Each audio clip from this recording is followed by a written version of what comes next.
Okay, so read number 1 and answer. To begin an activity. Ano sa'yo may answer? Start. Si Kwan. Si Yen. Yen. Start. Start. Is correct. Start is Correct.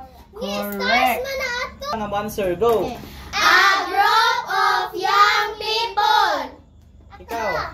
Kuan. Children. Correct. Children. It's Wait, correct. Ato this thing. Children. Correct. Children is Correct. correct. Next. To remove dirty. Very warm To remove- dirt. Di, aray sa tao na sa across. Ako. To remove dirty. Zaira. Clean. Clean. Very good. Check ang clean. Yes. Very much. Clean is Correct. next. A male parent.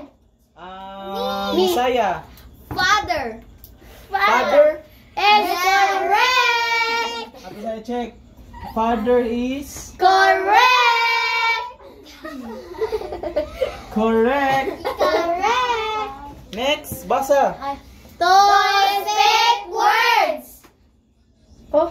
Barog. So speak words. Unsa may pasabot? Say. Say. Is correct. Correct. Ato i-check. Say. Correct. Say is Correct. next. Ayun sa down. Very warm. High temperature. Say. Chelsea. Hot. Is correct. Ato i-check. Hot is Correct. number 4. To describe with words. Kisay maka-answer? Ako. Ikaw, sige, barog. Gone. To describe with words. Tell. Tell. Correct. Ato lang, ato sa check. Tell is Correct. correct. Next, number 6. To hear and pay attention. Ako. Zaira. Listen. Listen is Correct. ato sa check. Listen. Correct. Lesson is Correct. next, Eight. number 8. To see and understand words.